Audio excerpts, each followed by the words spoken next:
आकाशवाणी रांची से प्रस्तुत है प्रादेशिक समाचार।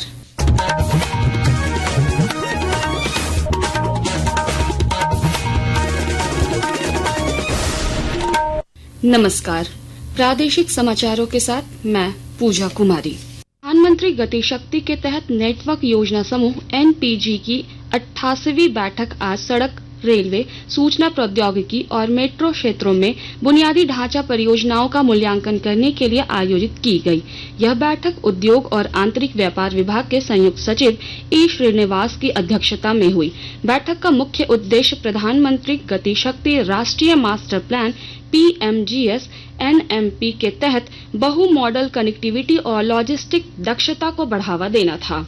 प्रधानमंत्री नरेंद्र मोदी नई दिल्ली में वर्चुअल माध्यम से कृषि और ग्रामीण संपन्नता विषय पर एक दिन के पोस्ट बजट वेबिनार को अब से कुछ देर पहले संबोधित किया।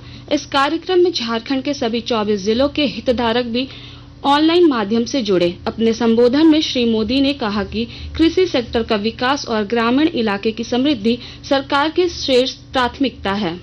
हमारा प्रयास है कि कोई किसान पीछे न छूटे, हर एक किसान को आगे बढ़ाएं। हमने कृषि को विकास का पहला इंजन मानते हुए अपने अन्नदाताओं को गौरवपूर्ण स्थान दिया है। हम दो बड़े लक्ष्यों की ओर एक साथ बढ़ रहे हैं। पहला, कृषि सेक्टर का विकास और दूसरा, हमारे गांवों की समृद्धि। साथियों, PM किसान सम्मान निधि योजना 6 साल पहले लागू की गई थी। इस योजना के तहत अब तक लगभग 4.25 लाख करोड़ रुपए किसानों को मिल चुके हैं। कोडरमा जिले के फरेंदा स्थित RCT में किसानों ने वेबिनार के जरिए PM मोदी का संबोधन सुना। प्रधानमंत्री ने बजट में किसानों के लिए किए गए प्रावधानों की जानकारी दी। KCC की प्रक्रिया को सरल बनाने पर विशेष जोर दिया गया। इधर पाकुड़ जिले में भी प्रधानमंत्री मोदी ने किसानों से वेबिनार के जरिए संवाद किया। उन्होंने कृषि धन धान्य योजना, दलहन उत्पादन और मत्स्य पालन को बढ़ावा देने पर जोर दिया। किसानों ने बजट में कृषि विकास के प्रावधानों की सराहना की। प्रधानमंत्री जो किसान क्रेडिट कार्ड के लिए किसानों को 3 लाख से बढ़ाकर 5 लाख दिया है, और जो 1,60,000 से 3 लाख था वही, और इसका उपज कैसे बढ़ाया जाए इसके लिए प्रधानमंत्री बोला है। जैसे हम लोगों को मिला है मार्च महीना में लोन मिला है, वो लोन से हम लोग खेती बाड़ी किए हैं। पहले जो हम लोगों को खेती के लिए महाजनों के पास जाना पड़ता था, हम लोगों को इंटरेस्ट ज्यादा लेना पड़ता था। अब जो ये किए हैं उसमें इंटरेस्ट कम लगता है। लौह नगरी जमशेदपुर में जमशेदजी नसर वांझी टाटा की 186 जयंती 3 मार्च को मनाई जाएगी।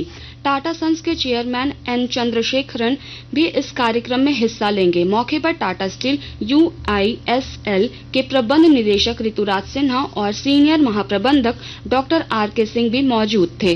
टाटा स्टील के वाइस प्रेसिडेंट चाणक्य चौधरी ने संवाददाता सम्मेलन में बताया कि इस आयोजन को भव्य बनाने की तैयारी की जा रही है। 186th फाउंडर्स डे सेलिब्रेशन के तहत आज हम लोग यहाँ इकट्ठे हुए हैं, और इस बार का फाउंडर्स डे का थीम है leadership in technology, market and cost. हमारे इंटरनल थीम यही है कि हम लोग कैसे कॉम्पिटिटिवनेस ला पाए अपने, चाहे मार्केटिंग हो या कॉस्ट हो या टेक्नोलॉजी हो। तो तीनों पे काम चल रहा है और उसी पे हम लोगों को लगा कि इसके बारे में ही चर्चा करेंगे। गुमला में जिला स्तरीय मुखिया सम्मेलन का आयोजन किया गया। मुखियाओं को निःशुल्क और अनिवार्य बाल शिक्षा अधिनियम 2005 की जानकारी दी गई।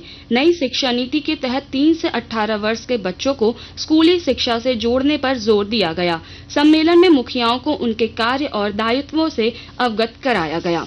खूंटी जिले में पुलिस प्रशासन की सख्ती के बाद अब कई गाँव अफीम मुक्त गाँव बन गए हैं। विस्तृत ब्यौरा दे रही है हमारी संवाददाता। प्रशासन की सख्ती के बाद अब कई गांव अफीम मुक्त गांव बन गए हैं। इसी क्रम में मुरहू प्रखंड अंतर्गत आने वाले सुरुंदा गांव में ग्रामीणों ने स्वयं अफीम विनष्टीकरण का कार्य पूरा किया। अफीम विनष्टीकरण का कार्य पूरा होने के बाद पुलिस के सहयोग से ग्रामीणों ने 5 सीरियल बोरी बांध बनाया और वैकल्पिक खेती के लिए प्रशासन का सहयोग मांगा। अब पूरा गांव इस सीजन में मूंग की खेती करेगा। जिला पुलिस और गैर सरकारी संगठन के पहल और सहयोग से यहां पूरे गांव के लोगों ने श्रमदान कर सुरुंदा मुरहू नाला पर महज 3 घंटों में कुल 5 सीरियल बोरी बांध बना डाला। ज्योत्सना शीला, आकाशवाणी समाचार, खूंटी। रांची के होटवार स्थित बिरसा मुंडा केंद्रीय कारा से फरार PLFI उग्रवादी समीर तिर्की की तलाश तेज कर दी गई है। रांची और गुमला की सीमा सील कर दी गई है और उसके संभावित ठिकानों पर छापेमारी की जा रही है। इसके साथ ही आकाशवाणी रांची से प्रादेशिक समाचार का ये बुलेटिन समाप्त हुआ।